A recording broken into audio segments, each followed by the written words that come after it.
I don't know if I am exactly a scientist. I do academic research, that's for sure, and also philosophical reflection based based on the ancestral knowledge of indigenous nations. I have worked with indigenous nations in North America, also in the Andes, that is the Peruvian highlands, and Bolivia and Ecuador highlands, and mostly in the Amazonic rainforest, in the Amazon rainforest. And I especially work with the Shipibo-Conibo nation because I am married with a Shipibo-Conibo artist, a female artist, that she is descendant of people that had dedicated to traditional medicine of the rainforests. So I try to think and to work in an academic way, but inside an indigenous family, and respecting the indigenous rationality and way of thinking, of living, of this conscious of being part of the sacred web of life. That's very interesting. And of course, I have a dialogue with science. I don't consider myself a scientific. I have a dialogue with science that is especially, I am a critic of positivism, very critic with positivism, not with the scientific method, but with this this philosophical idea that you can explain our life, that you can explain life in a whole sense only from the scientific technique, speech, way of expressing.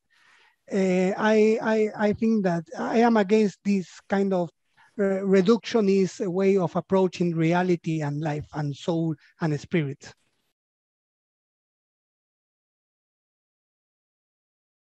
Yes, like you are asking me for the traditional epistemology, indigenous epistemology, how they arrive to knowledge. And in an indigenous sense, dreams and visions are valid methods for arriving to knowledge. Because in the traditional understanding, dreams are not only, they don't only put us in contact with our unconscious, but they allowed us to be in contact with other realms of reality that are not so concrete at this what we call the physical world. No? And I do this, like the idea of the physical world have changed in the last year, especially in the 20th century with the discoveries of quantum physics, no? That we have arrived to know that the atom is not a block, it's not an impermeable block. The atom is at the same time particle and at the same time frequency. So what we, like from the Western point of view, what was called reality, the material reality, is not so solid as the first scientific use to think, even as the Greeks used to think. Reality, like my body, the cells that are in my body 10 years ago, they were not the same cells that are today. We are renewing all the time. And our atoms and molecules are all the time in communication, exchanging with the rest of life. And that's why we are part of the sacred web of life. We are always interchanging. We are not autonomous beings. No? We are, and what remains is a pattern. No, what remains is a pattern. It's what we can call in a simple way my soul. No, is what remains. So reality is not so solid, but we can talk about the dense frequency of reality that are the ones that we perceive with our biological eyes. But there are other realms that are more subtle frequency of reality that we cannot perceive with our biological eyes, but we can intuit, we can perceive them with a transcendental exercise of our perception, with another kind of conscious, with an expanded conscious. So in Amazonic terms, when we dream, our spirit could travel to these other realms of reality and could talk with spirits. In an Amazonic sense, we think that every being, like animals, plants, even the river, even the lake, all are living beings. And all of them participate of language. And all of them have a degree of conscious and sensibility. And the traditional narrative, the traditional stories of the Amazonic elders tell us that at the beginning of the time, we all share a primordial condition, like the sun, the moon, the mountains, the trees. We were all people from the same nation, let's say. But because of different things happen, we separate. Now we are different, ontologically speaking, we are different from trees. But we share this spiritual breath, this cosmic breath. And we are still relatives. We have some kind of kinship with them because we all come from a common source. Yeah.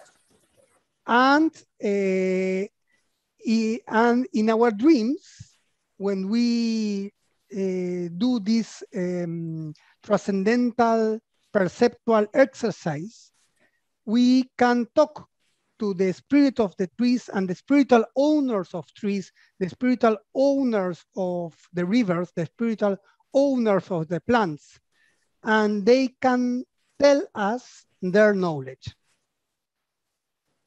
We recover this primordial language. Now, everyone dreams, no? But indigenous people have a special sensibility for these kind of messages. And the ones that had prepared themselves, that have succeed in the initiation process for becoming traditional healers, what anthropology call shamans. I don't use this word. This word, as you know, was used by Mircea Eliade when he was talking about shamanism or the tradition, the archaic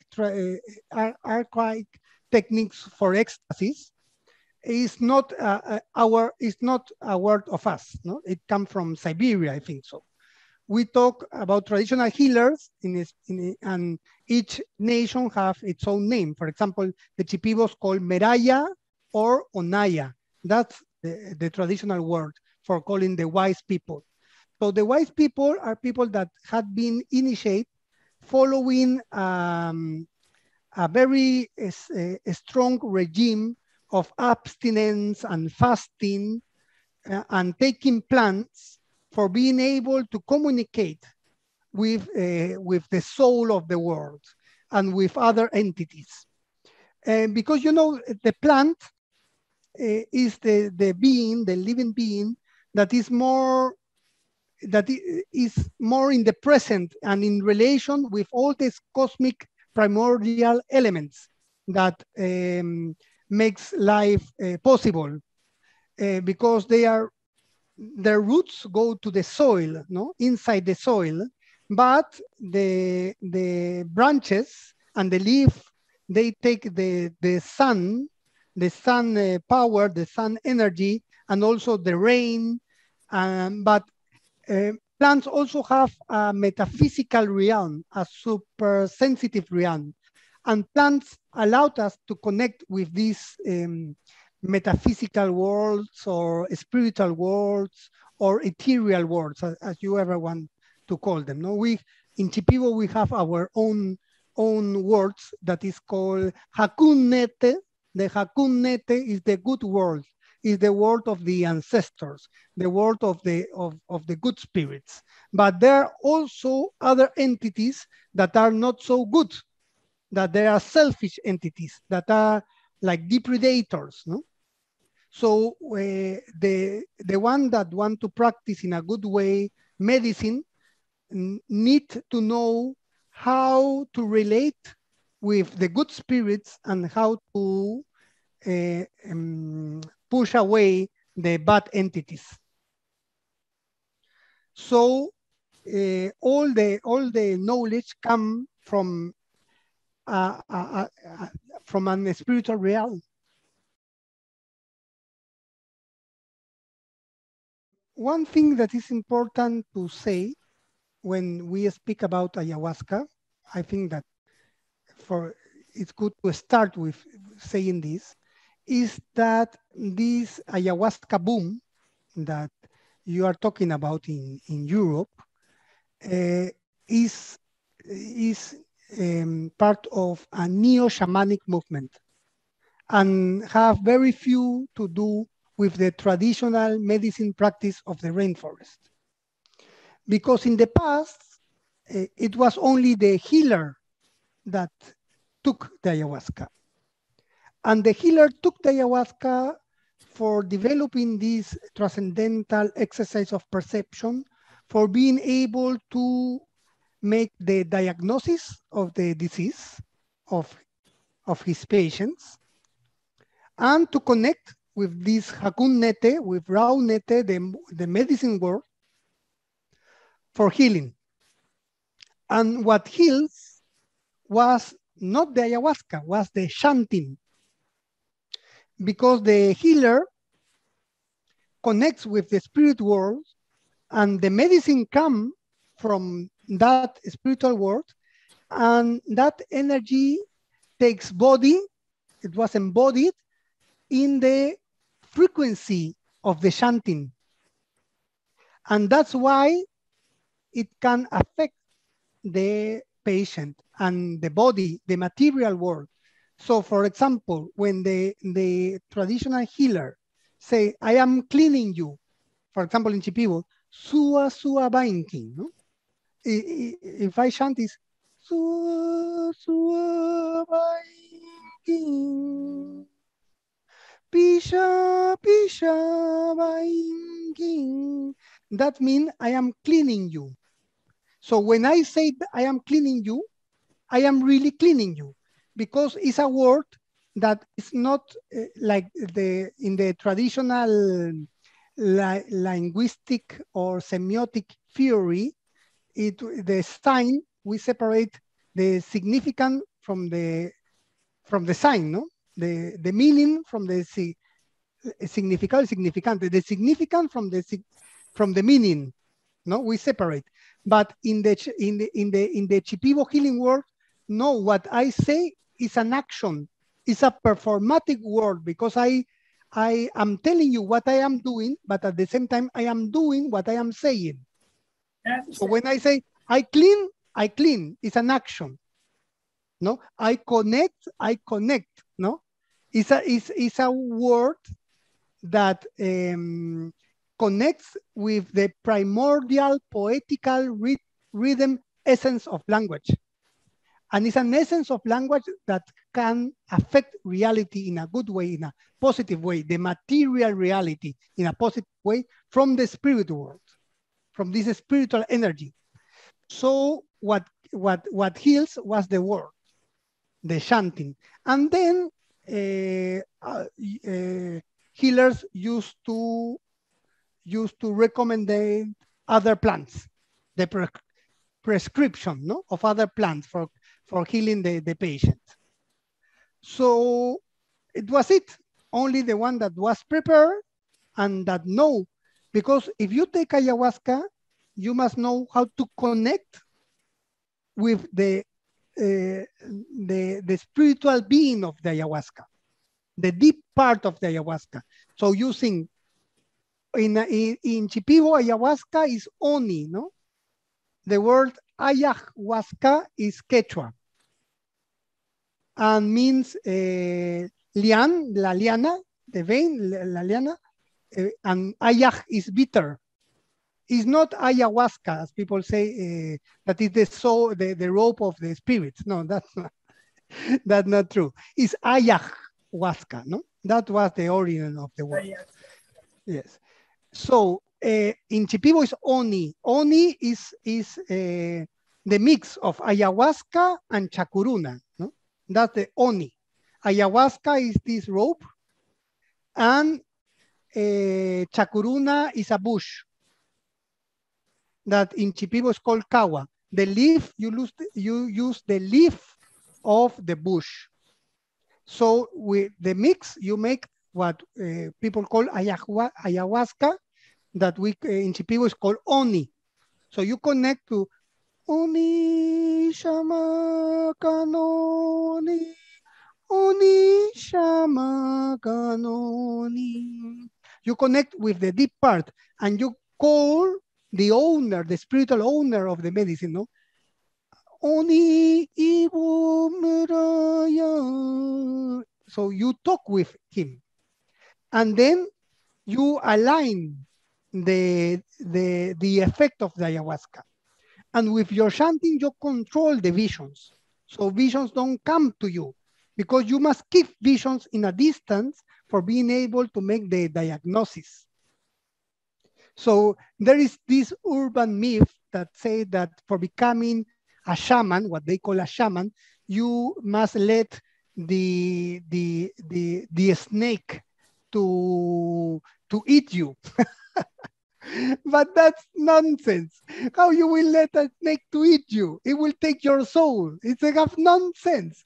Yeah. So all this idea of patient need to drink ayahuasca, and because people said, no, the people that work from a psychological point of view, they said ayahuasca will let you do a regression, so you can go to the origin of your trauma, and then you will get healed because you know the origin of your trauma. And that is Sigmund Freud. That is not indigenous knowledge. That is psychoanalyst. That is another colonial, Eurocentric theoretical imposition in the Amazonic materials, in the Amazonic knowledge. That is pure colonization. That have nothing to do with the epistemology, ontology, or the understanding of healing of the traditional healers.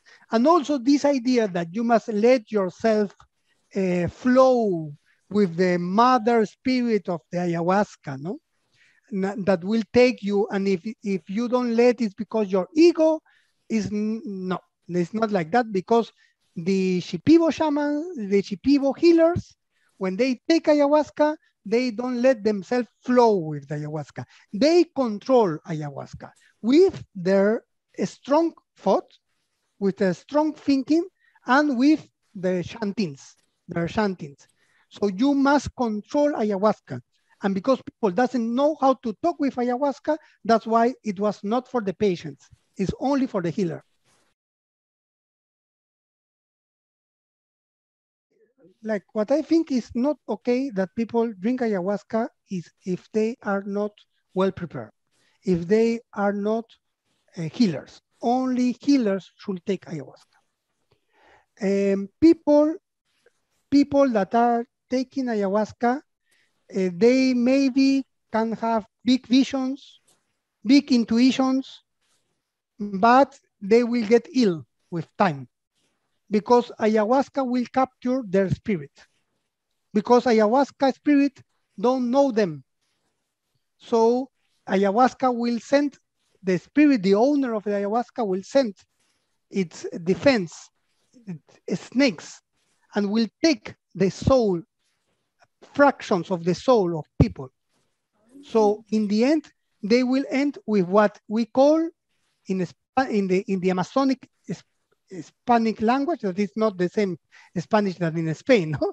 We talk cutipado, that is you get ill by the plant. The plant captures your soul. And we see these hippies, tourists, that are getting ill because of plants. For us, is really obvious. What is open for everybody is the traditional medicine. People can come to the Amazon for healing, but there is a problem that people usually are not humble. So when you are not humble and when you don't have faith, you will never learn. And also in Europe, people are raised by modernity, no? So people have troubles for relating with their own ancestors. So they come here with that wound, no? And that is like not having a good relationship with your ancestors is a kind of illness because you don't have good roots. So when people come here with that problem and they want to, they usually do a cultural appropriation of indigenous paraphernalia, no? What they think that seems indigenous. But that's not the answer, because the answer is to be in peace with your own ancestors and with your own culture. So you can learn from the other, but you don't try to be the other because you are in peace with yourself. But people are not in peace with the religion of their parents, with their costume of their parents. So they have a big vacuum in themselves. So for being able for healing, you must have patience, you must have time, you must be humble, and you must have faith, because all healing comes from the upper world. And if you don't believe in the great spirits, who will heal you?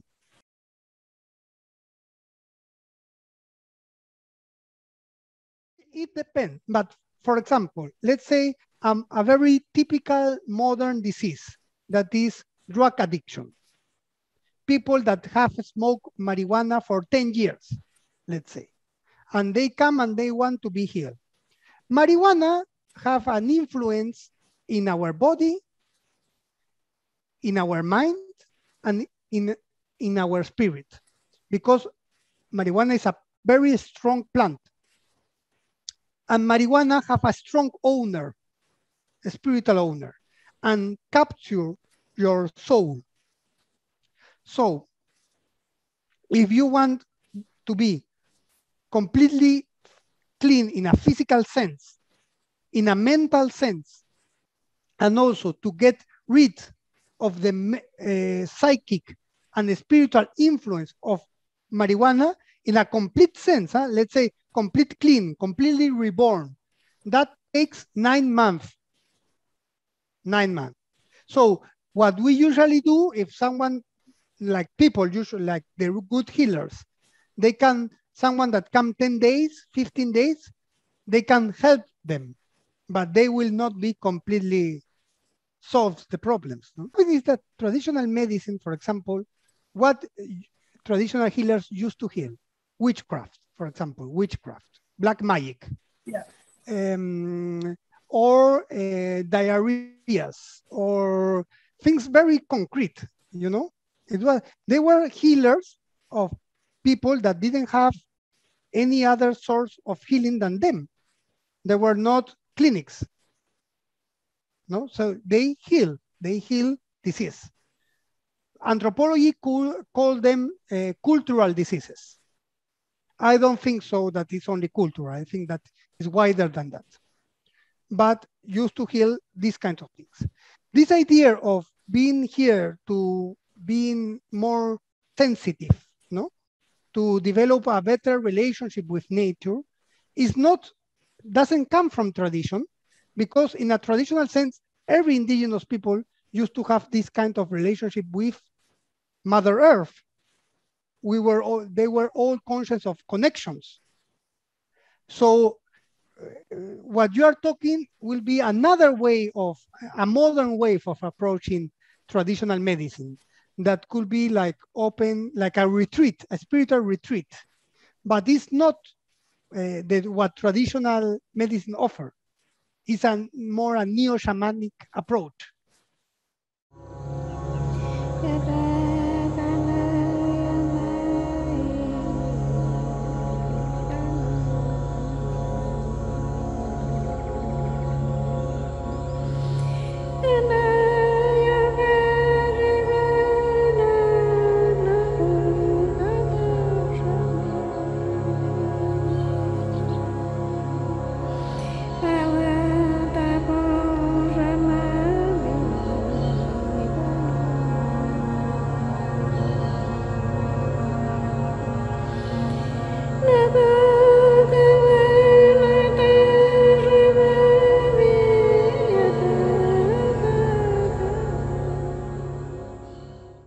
Not only energy, mind and spirit.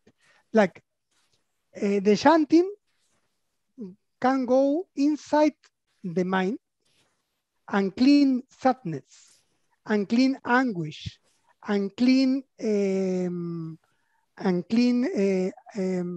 when you are when you have too many thoughts, or when you have negative thoughts, because we know that thoughts also have, in some way, they are also matter, but in a more subtle way. They are around us. For example, you can see the thoughts of people as symbols here, as image, archetypes. No, you can see them here around them, because thoughts have, they travel, and we usually think that we produce thoughts, but thoughts are traveling in the air. And the problem is that our brain is like an antenna that captures thoughts. The problem is that we identified ourselves with that thoughts. And that's why we go to these black holes of gravity, of thoughts gravity, and we must clean them. But it's not that the healer is cleaning, it's the healer is allowing this energy to clean the thoughts. And also in a physical sense, the body, we clean, like the chanting could clean the body of bad earth. What we call bad earth is Hakuma Niwe in Shipibo. Niwe is, you can, for example, the air, the wind is called Niwe, no? Niwe. But also this subtle matter of bad smells live in our stomach. And we must clean. With the cleaning, you can also clean the blood. Because the voice vibration have an impact in the material world. So it's not only energy. We clean everything with chantings. We are spiritual beings. And I understand that spirit and matter are not so different, are not split. It's not like in the traditional philosophical Western thought that is a complete split between physics and metaphysics. What I see is a continuity, that everything is a spirit, because everything is frequency, but in different states of condensation. But this is part of the spirit world. And that's why, in a Christian sense, St. Paul used to talk about the spiritualization of the body. It's not rejecting the body, it's spiritualizing our body for being able to sense this spiritual origin that we come and the cosmic breath that is giving us life. For me, the spiritual unity and the presence of the Great Spirit is evident. I see the Great Spirit in every tree, in every bird. I know that I live immersed in the Great Spirit, in this unity. But at the same time, this Spirit that gives me life shines in me in a very particular way. And it shines in a singular way in each bird. Each bird is a particular manifestation of the Great Spirit, as each flower, as each river, as each cell. No? So we live in a spiritual, we are spiritual, we live in a spirit world. So if we want to perceive this, it's very simple, as I told before. It's only being humble and keeping a calm mind, open to the world, and keeping an open heart. And we can be full of these great revelations or sacred knowledge or read several books. But if we are still egoistic people, selfish people, no, selfish people, that's the word, selfish. If we're still selfish, we are never going to connect with the light of Creator. We are always going to connect with the artificial light of vanity. And in a biblical sense, in a Christian sense, that artificial light of vanity is Al Satan, no? The demon. Okay. So if we want to live with Creator, we must be humble and do good things, compassionate things for others in a very simple way. And then everything will talk to us. We don't need to drink ayahuasca. There is not technique that will take us to enlightenment. We, as the Buddhists say, our primordial condition is being Buddha. We are all Buddha, but we don't realize that we are Buddha because our ignorance and our selfish desires. So maybe if we stop living in an ignorant way and being governed by selfish desires, maybe if we stop that, we are going to feel better and we are going to suffer less and we are going to be connected. And for doing that, we don't need ayahuasca.